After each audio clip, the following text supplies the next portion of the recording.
Luke chapter 7, verse 9 says this. When Jesus heard this, he was amazed, and turning to the crowd following him, he said, I tell you, I have not found such great faith even in Israel. Then the men who had been sent returned to the house and found the servant well. And he said this again. I want you to underline this in your book. If you have a book, you can underline it in. I've got it underlined here. It says, when Jesus heard this, he was amazed at him. Was amazed at him. And turning to the crowd following him, he said, I tell you, I have not found such great faith even in Israel. I have not found such great faith. And I want you to turn to your neighbor and say, neighbor, today the preacher is going to talk about the blessing of having great faith.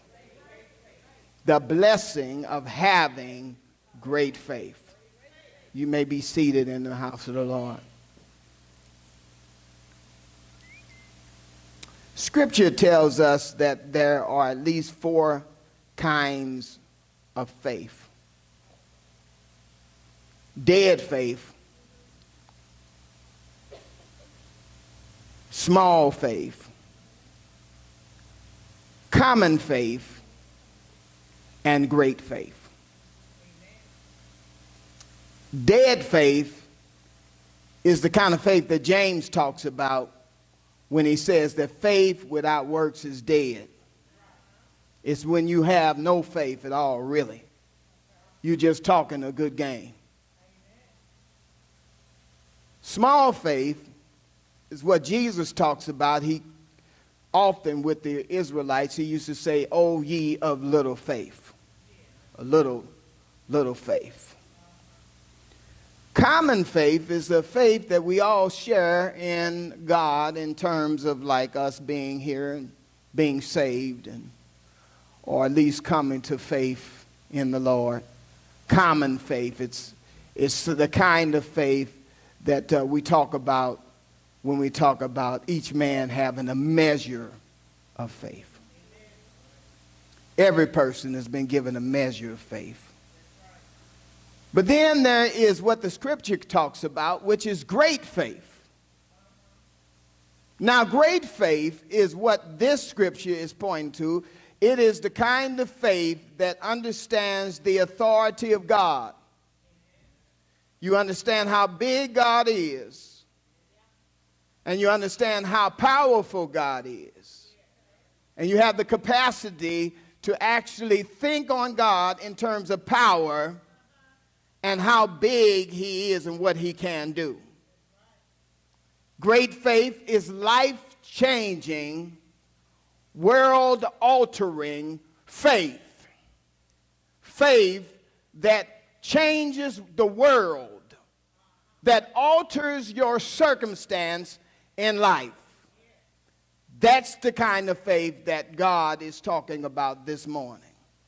Scripture is letting us know that without faith, it is impossible to please God.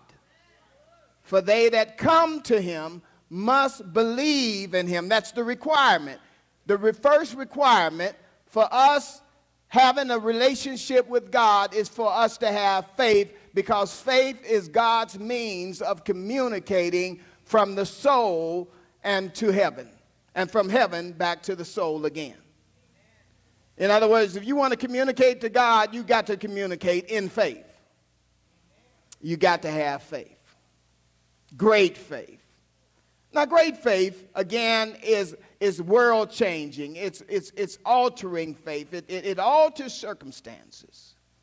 And what came to my mind as I was studying this is I said many people don't really have the kind of change and the kind of move in their life that they would like to have, is because they don't have that kind of faith. If you want to see God move in your life, you want to see the world change, the scripture lets us know we need to have great faith.